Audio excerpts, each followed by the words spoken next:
Irau thlatal then som le pakuana ziak tu zawan namte fakoma pa po chu makti melzet chuan dak chuakin an mi khual tur te chu an en he hoa zon te la chuan alo in mel ria tir zung thunga in chung lama chuan in zui lutin karlawa sap tong veka biak ngai nula mel tha tak pani fakoma ron zong anom thu chuan khuwa kha ngala mi then khat chu fakoma tein lampan chuan kalve trak bokin fakoma chuan nansi ta thian dun chu a thei ang chuan a buai puya anin nga fel chuan kangai lu tuk chea kum thar to se kaloti to sin nansi bengbula chuan an ti supin nansi po fakoma bulan omle ta chu a hlim hle mai angai tu zok chu kan riat mai lom lauti ve sapin in leng ho chuan naron pe boi ve renga fakoma thian tela chu tong let reng chuan an man hlela muakala chuan nuama tin a hoi sangwa to mai an khomi te ma sap tong an tong vel chu anuam ti zo takani zon te chuan kan zirpui kan thian ten ni e tialo hril fia zung in fakoma nu chu a phok lek bera chuan a tanga a phi ruai reng mai in leng ho chu lo lomin fakoma thian te tluang te ho po orong bol chuan an pheboi zaka nansi chu mel than ti thu soin an mit sir zau hlom mai thazuala chuan thalak ai khan let so min a mel thani hi fakoma zong avan duai viu done mogan ti line avan nein ai tur zok ani hi hetiang chuan mian ngai zong vai te se ma se ti tong kam hi kan nei don lo reng lo ti sarin an thian ho chu an nui tha hloma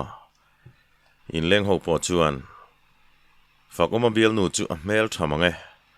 hetiang ang nula hi engtin nge mo chai thluk theile lo ti lang tong la bo lo atu mai po chuan mel than ti thu le a thian nu po mel thatak ani thu chu an soi nak hloma fakoma nu po phurin tu mai po chu lim tak chuan lo bia zanri kila hun lam ma to tia chuan in leng te chu trinin in leng an trin fel nu chuan zon te po ho tu men an thau chuaka fakoma nu chuan khai ho te su in te lo chuan a biak po kan in biak thei lo hi mama te thian ho luan kala an hlo tling em mai le ngala heti ngani turi shalok ang shimin hei kan siam treu mai ho su ati me klai chuan mal som chuan nia muaka hobik su iti kan langai thakham mi lo ni o muang marin le a lo ti chuan fakoma pa ponoron tui ni vele a ani pani po chu tang boi lovin an mong an hung vele ta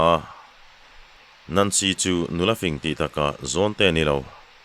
fakoma thian te zat po chu alo chin chia kara chutia an ma ni ho chawan om ta ka chuan fakom I thian te le chung te thil ka hona kair bek lian bera khana om tiro min khai chu puite an ti chuan fakoma po pindana chun lut ngalin aron khai chuak lu ka an thom non vel chu nansi chuan han phorin zon te pani tel chuan kamis nal deuh hian semta fakoma nu le pa po chu kor thar le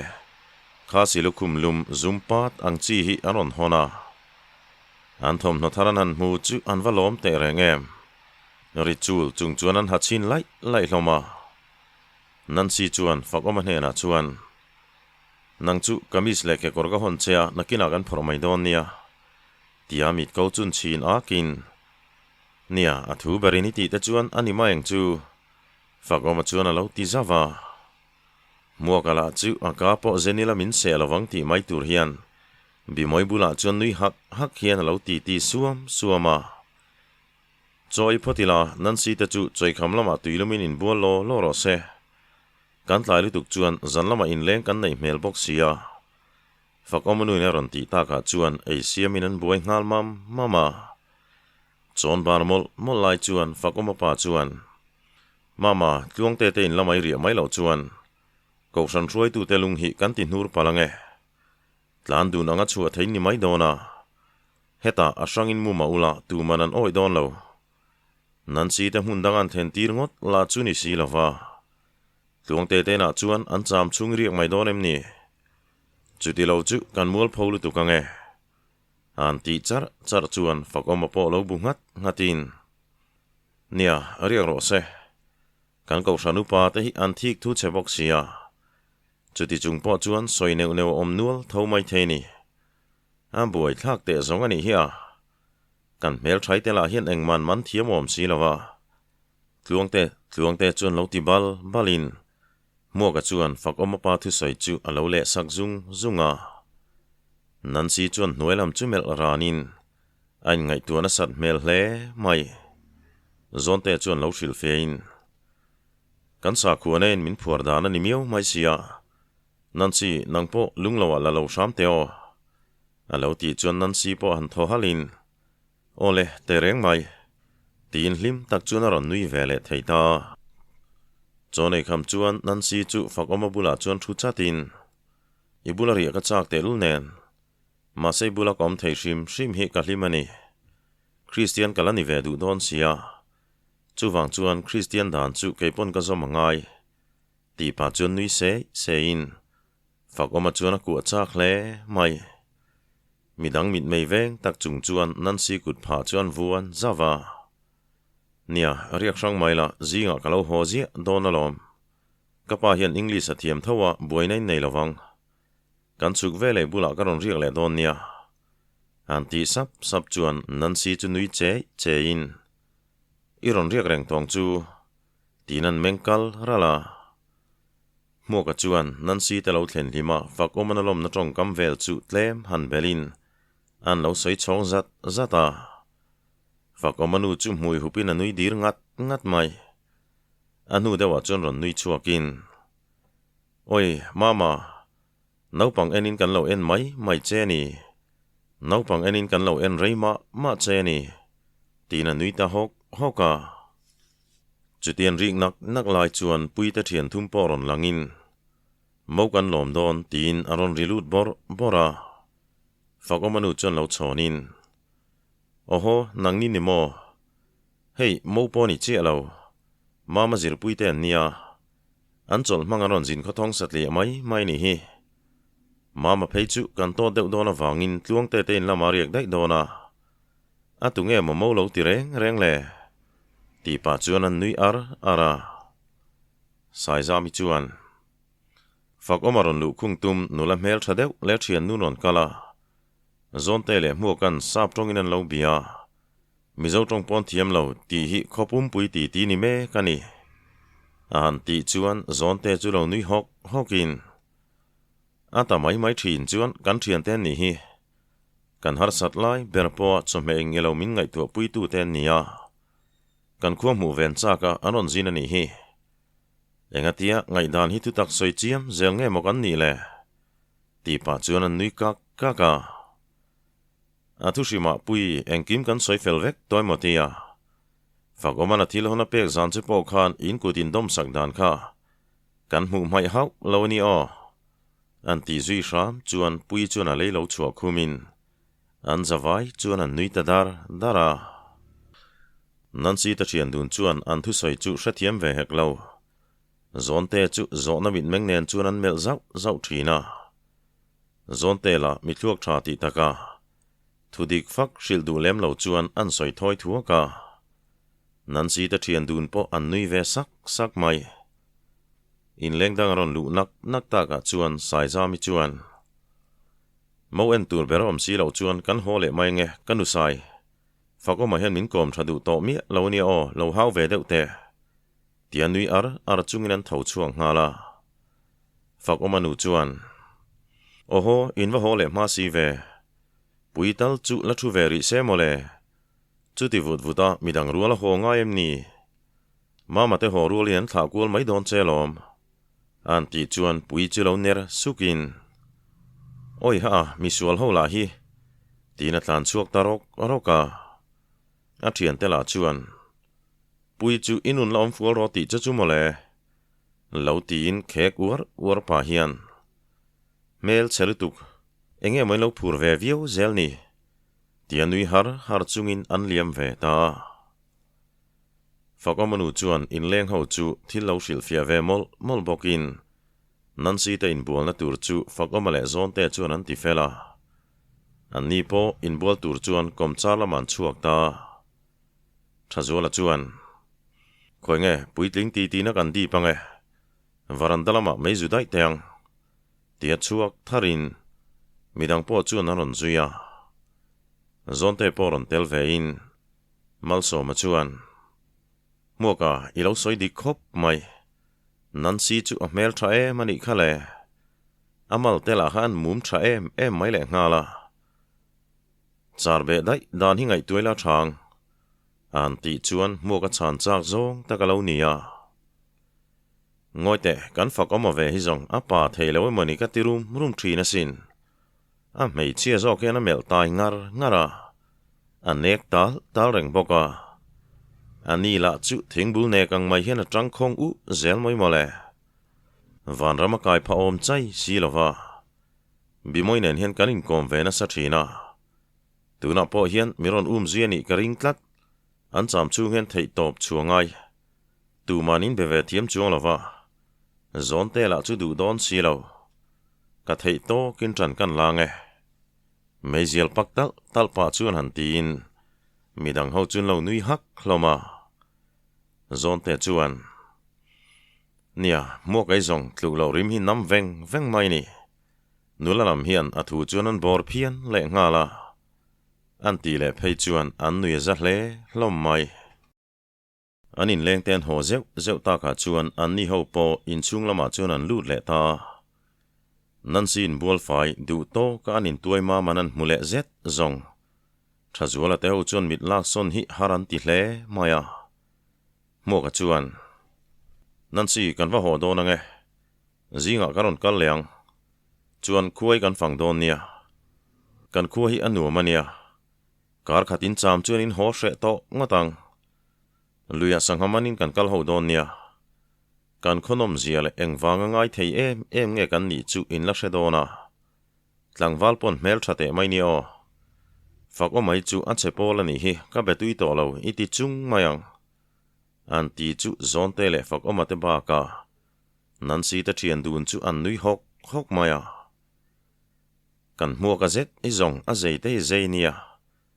zei chu hi han nei ve to se thatur zon te chuan lo ti zavin phak oma pa chuan nia mama va phei to ro hei atlai mai do ne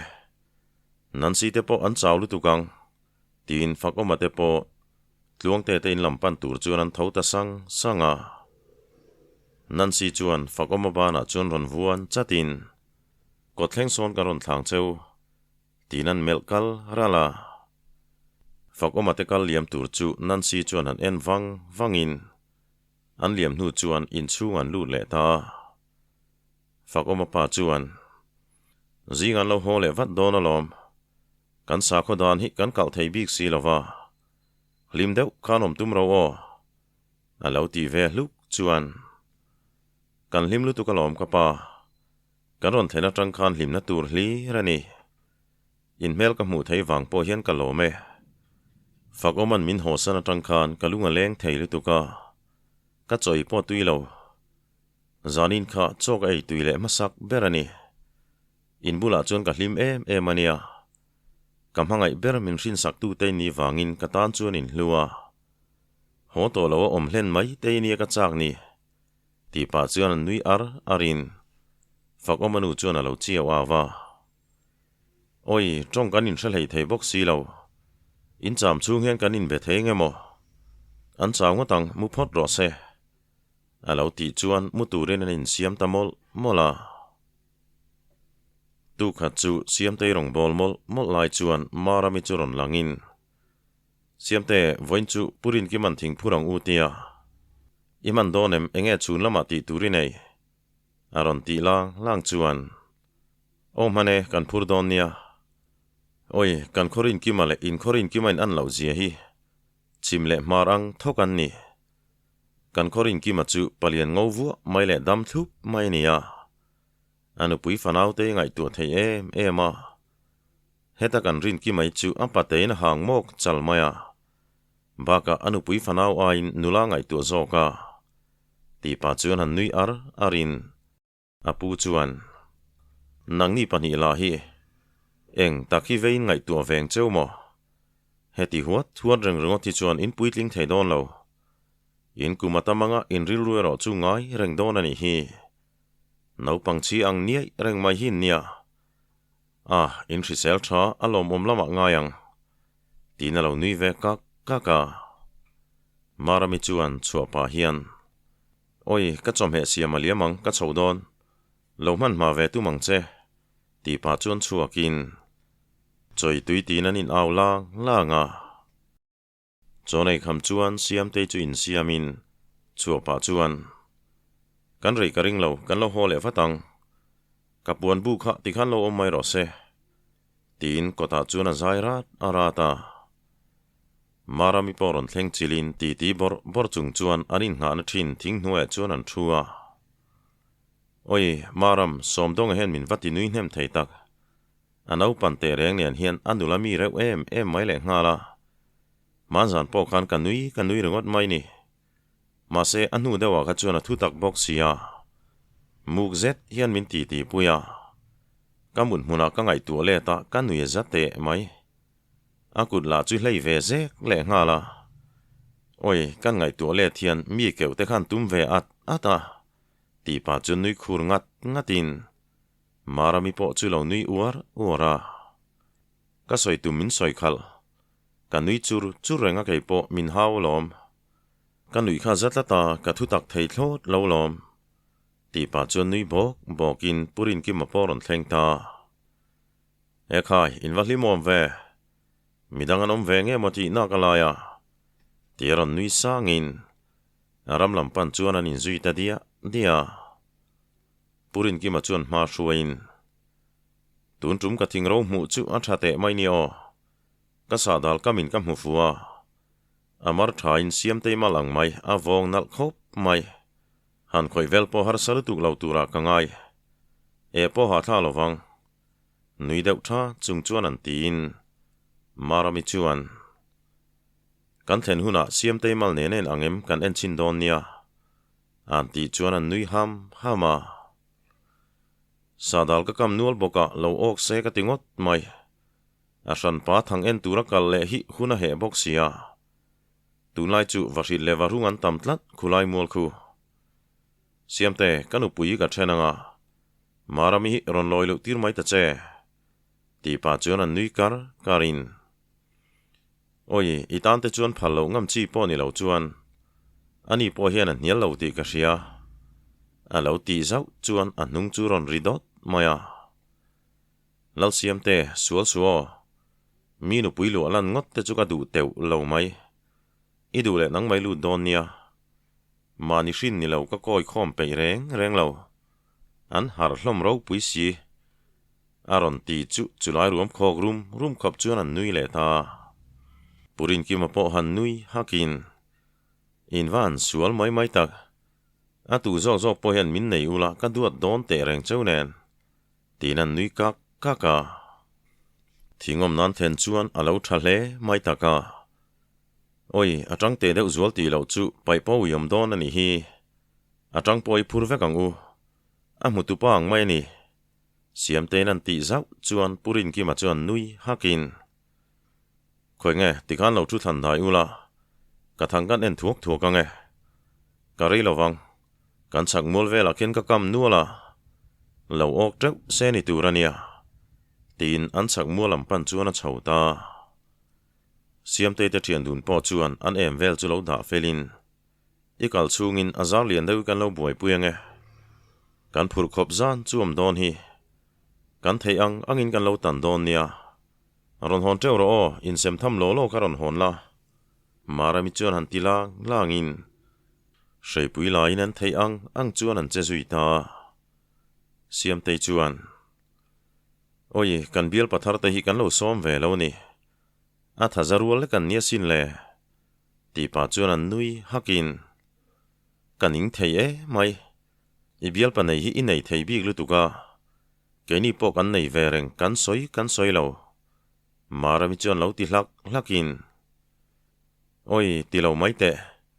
soi tur hi nei ve ngat la chuan isoina sa thei don lutuk eng kim ria in ke yang hin ningat la chuan iza cheng hian ka ring ani heti chung po hian iza cheng tonia purin kimaron thlen huna ka dai len san don cheunia ti pa chuan an nui arin marami chu ameng nur na mai minan kalsan vai teo ilo le thun huna ka kalsan ve che ni mai chung te chu ka thiam ve lutuk mi pasal ne na thla fali du bi kami alo ti hlak chuan o nang te chu ibial pa ni miau hek ka bial pa ni ve lova ka bial pa kan hruai ve huna min thla fal don nia an ti chu marami chuan oi I tong thei maya ka bial pa ni ozong love tin an nui dun ta hoka anu deuh loka chuan purin kim poron lang ve le in varit pachal pani le varung vavu pakhat ve hi aron khai bor la ka maram hei hon bik om lovin kan hon tlang thei do ne ek khai in lo va thok nem ve ke man kan ek phel zung ange tlailam chom he tur kan hon thei don boka khoi nge phur zetin ek turila ni mai tia athil khai chu da in sei pui chan lek nga la oi avan nuam thei tak nupui nei ma lu tu khi chu maram hian poyati thei lu tu ka mi pasal han lu lan ngot la chu she ve sia indin mun hi buai thak nuai mai zong ani hi ke chu ni la karon lut ve thawang male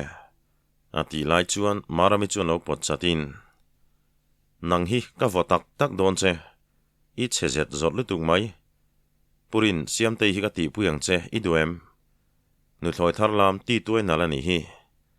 tlangwal ho chen main che la ro ka lo pui don che nia ngan ti le chuan an vai nui le ta an holam pon phur hle mai varit pakhat ve hon an ni boka ti bor chung chuan an in chom hoa natuk chu ol sam deuh tong voi thum kan kalmanin karing oi ma san hai le kur to mai sia kuman tharanga kan upale sot don ani hi nau pan that le hi ka cha ka ni marami chuan han ti hluain inau pang le to don lo chiang ani o tikhan puri nei du lo phei chuan in chirin pitar nu lai la ni don ania izan zungin arsi pe yar in enanga kan nulat lai khan kan lo ro ve ema tuna zun thum nan te kan mang le mai sia puri na kha kawan ngai thin tak ilati vong don alom siam te nan ti chu an nui na salutuk chu kalpo kal thelavin an phurte chuan an ngat le ria oi lal siam ivan tong thei tak pumang suan ai poni tong thei zok tin marami chu an nui za bok sia purin kim apolo nui ve suk mai tok fangan chol nu chuan kholam panin an som le ta naka chumitlai choyan siam tei pu chuan purin ki mai zong in thian dun tan hian a thathin mange hei tun min pek phal he lo turte aron hon tir chewania in van nei ngot mai ka ei tui mai le ngala dul mul po khat phar theilom le ti pa chuan satui hang chuan hop le shaya siam tei chuan nui hakin oi kapula hi engma hi shave box si lova a fel nge ngai te poni famiang tia ni chuan mel aralin ani chuan nia mam te soi kha dikang a fel nge ngai hi ni ringot mai ni takana mam te voin khan kan lo soya nakti phian aizo lam ho tur motoron let dona kan panin inu te chu kan jutlo lok don nia ti chuan mas mang turin kan kir lenga an ti chuan siam te chuan a chung te chun mel kwal ralin oi ka chak na le chak lo na in zat reng nin ka ria tinan tho hala ole ma se rei cham ka pe lo nia baka thing hi ka duangin kala chek man lova mi hlim so la in phang deuin kan omang ti ka hlau ka duain kan la chek lema kan hole vat don nia an ti ba deuh nia ya chumituk chu siam te chu zuai rai mai an kholamazin chu chak vio ma se fak oma mu chuan ain sum zo lo hlau sia mà sẽ một chắc viêu mai bốc xì nền huay sen na chuan ngam ngang xì lâu mi ten anh tin nghen lâu ngày ang lệ phật có mà lâu hồ về lệ aron zin antidona ni ti te chu a hre chiang sia kiltin kiltang chu ngai tuin aril ru chu buai kher mai an hui lệ pap thina ama le ma te chu hanin fui molin kakalang kakal turani tuna kapal tlang lo chuan katana har tulang tin ama ria tok lek te chuan an phun sapa chuti lai chuan marami churon ri hluain oi lalsiam choka nei rual rengin ka hresia ilo lein siam na nge nga reng ngai hiani oma athopic thak aron tilut borin siam tei po chuan a mel maya angai tunan chiar theng ti hlau tak chung chuan oi ka bui em alom nang angin kan siam rei ngai hleinem tian ka pe ni mai ka tui thol kha tui min lo thun kha teo voin chu ka pumanuam che lo le nga la ati lai chuan anu mang i dai len du le ka kalpui zelang che lungai su marami chuan lo tin an nui dun hoka chuapa chuan marami chuan kapi varit thau deuh kan lo hon leang cholem poti nuam khop mai ti pa chuan nui chuak arin kalpa chuan siam tei chuan maram kaninen naktu ka kan khuazin lok kan tuma oi ka hre na le ka chak na hi ain zat rengani fakoma mu ka chak si ka hmungam chuang lo tur kan ngai tu hian ka hre tulani chu lo renga min fakoma ron be se ni so min ti to kanom dona mu chak boxi ka hmungam lo tur hian karil ru hi ati pik loka ti pa chuan an tho halin nang ni la ka tel lo hian nuam ti zet hian thingin lo phur don chunia an ti chuan anung chu ri ngal ok mai iwan chim om tak i tel lo chuan ka phur pui ngam lo ti hrenga ni lom ni ani lo zong en soi ve zi chuo tin marami chuan an chum tai taya siam tei chuan oi ingam lutuk i chak ti po ka hrenga kan zin ma na nga karon hole chuan ti dang dai mayang han ti le ramin tuala chuan anin kual zaka siam tei pu chu ron da kin oho nang ni pani chu in kal liam dai tong chu ti na ka lain khalain lo lein kual mai ni mo purin ki man nga rei to lu tu gang cheu kal to ro nui hak chung chuan aron tia hei bungtin mai hian thing phur hi hriat tur oma hei hi ahun lai thon thu mila kan ngai tu lo chuan amak kan ti deuh mai thea tun lai chuan nulat langwal te hi khoi amo birthday lom le engemo weekend picnic ti vel hian an du nan chuaka mase heti hun lai hi chuan nu le pa te hriat pui le phal na poni se khoi molaya nulat langwal vatlat fal hi an ngam ngai lova chuwang chuan thing phur te hi an chuan lam ve boka chuti ni lo phei chuan nula le tlangwal te hian a hran pa anin lom te ni ngot lo chuan thil ti ho na hun le in mu fal na hun hi an nei meu lo ani kha kan soi fiatel lo kani chu tun lai hunang nen chuan khai khin chi ni lo